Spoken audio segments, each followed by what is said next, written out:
Hey guys, what's up? Eddie Aho here with kitsanalog.com. Today what I want to do, I'm here with my buddies. We want to talk about safety. Protecting these guys, protecting ourselves, and what meter safety is, okay? So, basically I want to explain what the category rating is here, and how to use your meters, and what makes them safe, alright?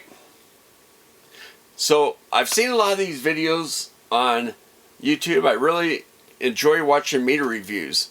The one part makes me cringe a little bit is when I hear them, you know, at some point they open up the meters, they look inside and they talk about the safety, and they end up saying, well, maybe they're not safe for anything other than low voltage, 12 volt stuff, you know, DC, low voltage stuff, you know, your car, you know, don't use them on high voltage, which makes it sound like to me, don't use it on your 120 or 250 volt AC circuits. Yeah, not safe for that.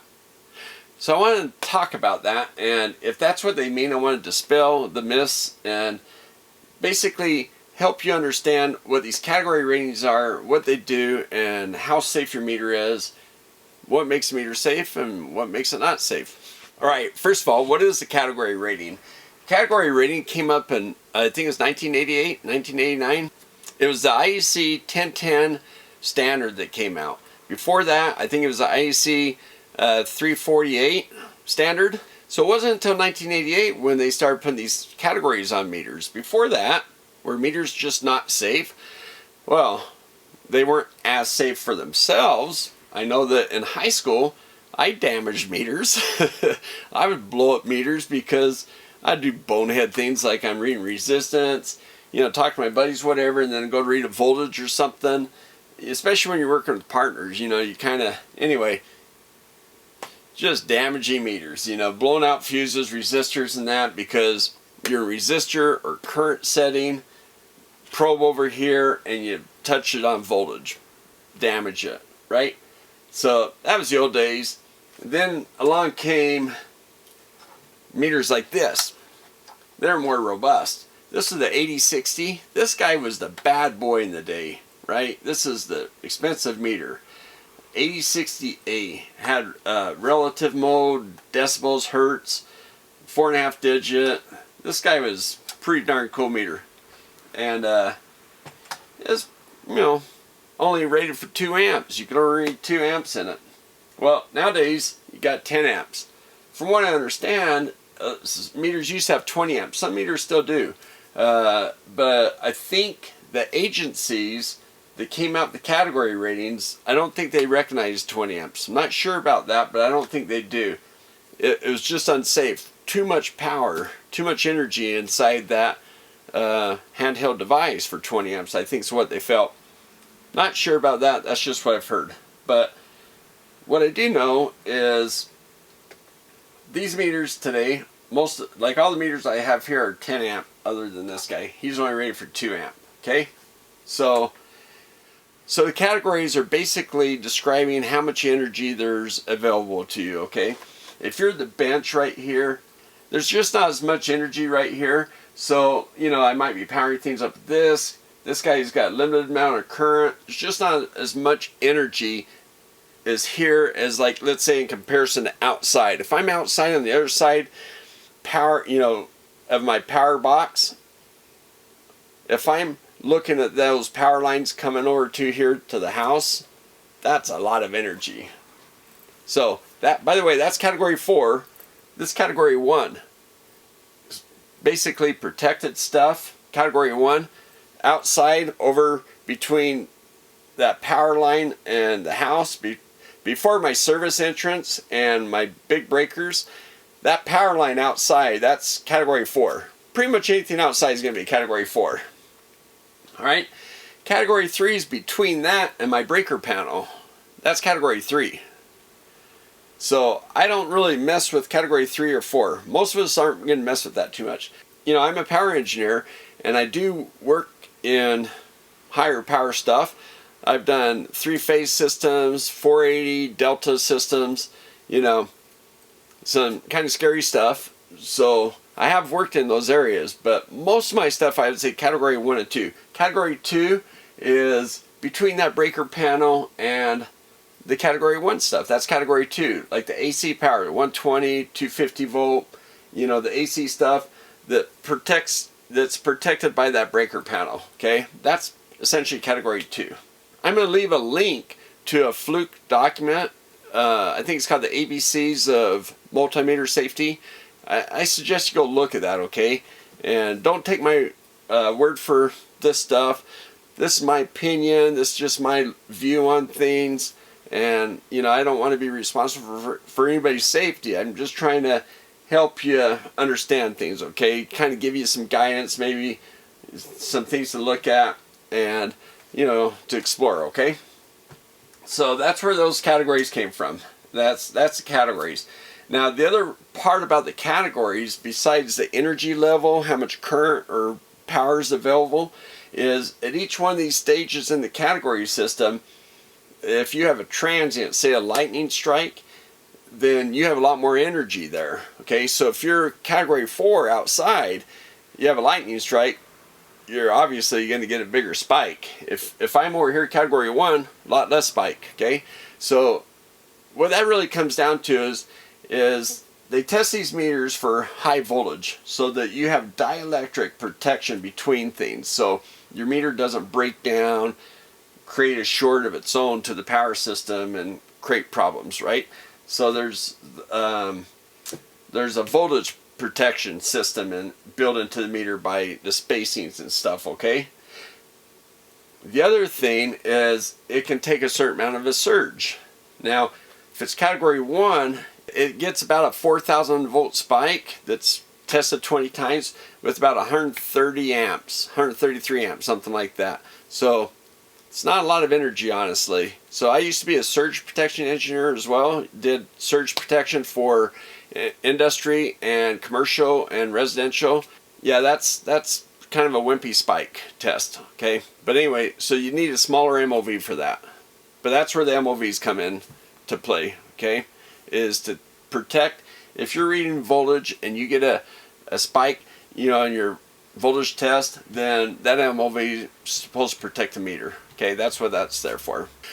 Alright, so in category 1, 2, and 3, on each one of those there's 2 different levels that they can be rated to, 600 volts or 1,000 volts.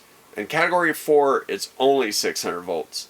Okay, because in category 4, 600 volts can have a whole lot of more energy in it because of how much current's available. And the other categories, they can choose either 600 volt or 1,000 volt. And depending on which one of those they choose, they end up with a different surge current, okay? So the worst case category 1 is 4,000 volts, 133 amps. The worst case for category 2 is 6,000 volts and 500 amps. The worst case for category 3 or 4 is the same. It's 8,000 volts, 4,000 amps.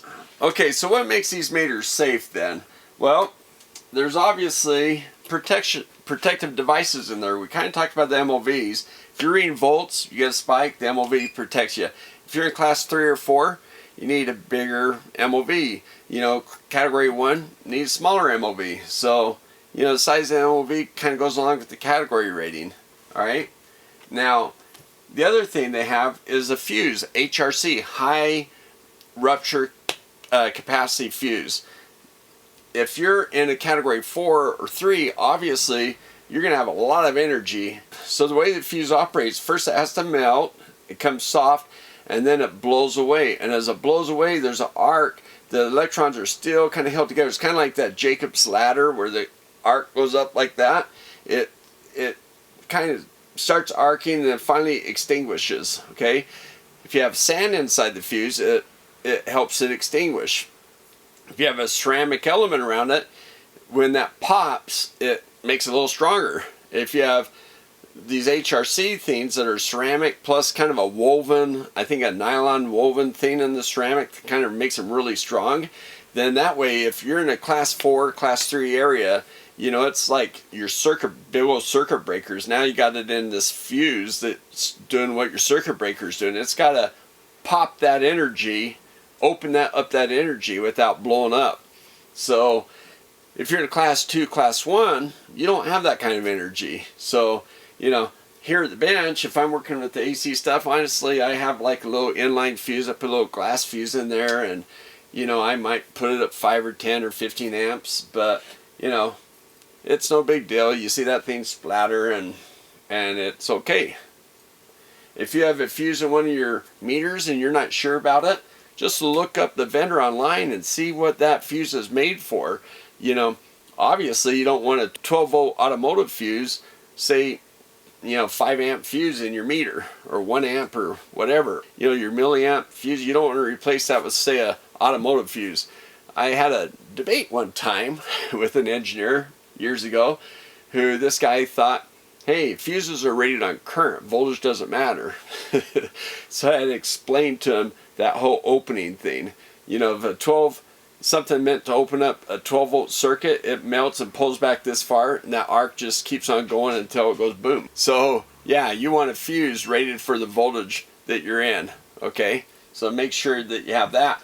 But yeah, if you don't trust the fuse that came with your meter, look it up and see what it's good for. If you're in class 1, or if you're in category 1, category 2 environments, you know, that fuse might be fine for that, okay? So just check that out. If you're not reading current, now if I'm reading current and, you know, a lot of this AC current, I'll be using the clamp-on meter. Now this is category 3. I feel totally safe with this meter. And now for category 2, I'm here at the bench, I put the AC through my meter. Yeah, I probably feel okay with that, knowing that this meter will probably pop before my breaker does. So, you know, I'm relying on this to pop in case of a short. So, but I think I'm okay, because I've used glass fuses here at the bench, like I say. Not saying this one has glass fuse, this one, Tektronix, this one has the HRC fuse in it.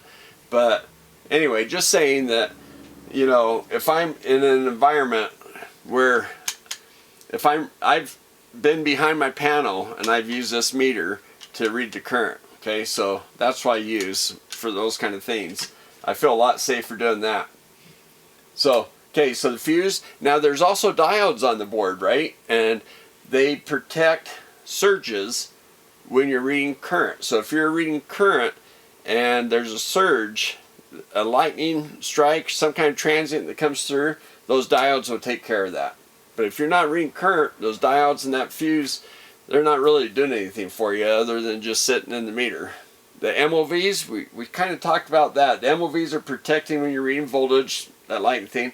The other protective element is that PTC.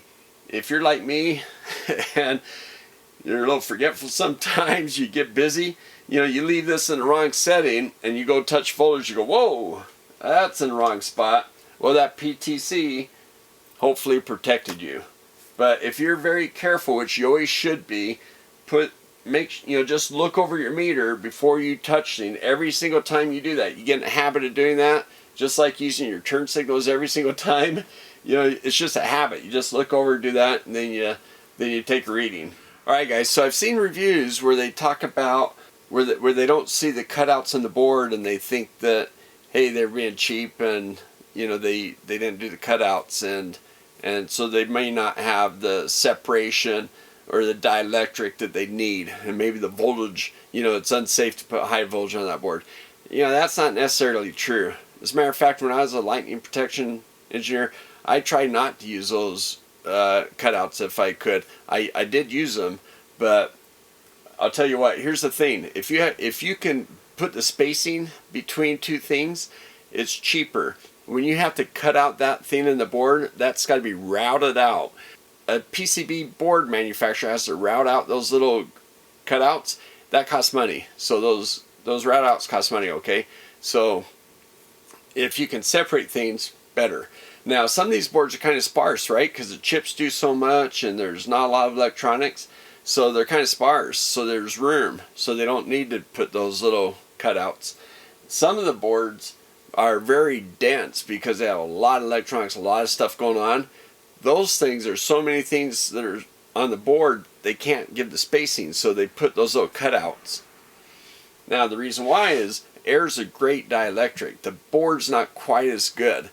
Creepage and clearance is what they call it. So creepage is traveling across the board. If you go from point A to point B and you got this much spacing, and you need this much, then you could put something on the board where it has to go over it, and then that gives you the distance. Or you can put a cutout, then you creep across the board, then you got to clear, and then you got to creep, and that clearance buys you more creepage space so you can put things closer together. All right. And then also you'll see some of the housings, the plastic walls will come down between two things, and that's a really cool way of doing things. And also is when there is a problem inside the meter, you know, it helps separate things. So a meter like this that's class or category 4, you know, could have a lot of that kind of stuff going on. So category 4 meter, you know, pretty much all the rest of these meters are category 3 or less. So the 289 and this Greenlee are the only category 4 meters here. The rest of these meters, I believe, are all category 3. Okay? So, alrighty. Okay guys, so most of the meters, a lot of meters are CE, especially the inexpensive meters. They're self-certified. So that means that that agency allows you to do your own testing, keep your own documentation, and you're allowed to put the CE mark. Astro put CE, and then they put the EN 61010-61010-1 marking right there. So they spell it out. So does Habotest. So that's great. And there's another marking on the Habotest, this double square. That means double insulated. So you need that kind of stuff. This meter has a CE, so that's self-certification. These are all, I believe, self-certified. The Flukes are all UL tested. The Tektronix are UL listed, as a matter of fact, listed. So that means they sent a bunch of meters to them. They did a bunch of destructive testing. I think they dropped them 2 meters, boom, and costs money to do that. The agency charges a bunch of money to give that listing. But you can go online, check out the meter, verify that it was listed, and that tells you that they're safe. And this Fluke right here, this Fluke 289, it has a TUV listing, CE, and a CSA, and a UL listing. So these guys spend a lot of money going to all these agencies. So these guys spend a lot of money going to all those agencies, getting it listed through all those people. So that is expensive. And it's Fluke. They charge a lot of money, and that's what they do. And the Greenlee, I think it has UL. I think it has a bunch of other agencies if I peel this thing off. But anyway, that's a rebranded Breimann meter. So, you know, German made. That's awesome meter too. So I really like these 2 meters. I don't know, I kind of like the form factor of this meter better than the 289. Anyway, so pretty cool meters. So that's how you can build your confidence level. If you're out in category 3 and category 4 areas working, then you want a meter that is listed with someone, that the company has enough confidence that they're spending the money to go get them listed. That's what I think. But category 1, category 2, I think I'm totally feel safe using these Astros or Habotest or Mastech. You know, I think these meters are fine for that kind of stuff. So I'll review meters as well. I'm going to hopefully do some quick reviews, and I'll point out some of the safety features. I'm going to do some safety testing. And all right. So hey, subscribe. Thumbs up, give me comments, give me stories about, you know, safety tests, you know, meters gone crazy or, you know, things gone bad. And I think that'd be great for, you know, the rest of us to kind of see what other people have experienced. So that'd be great, guys. Thanks, and we'll see you next time.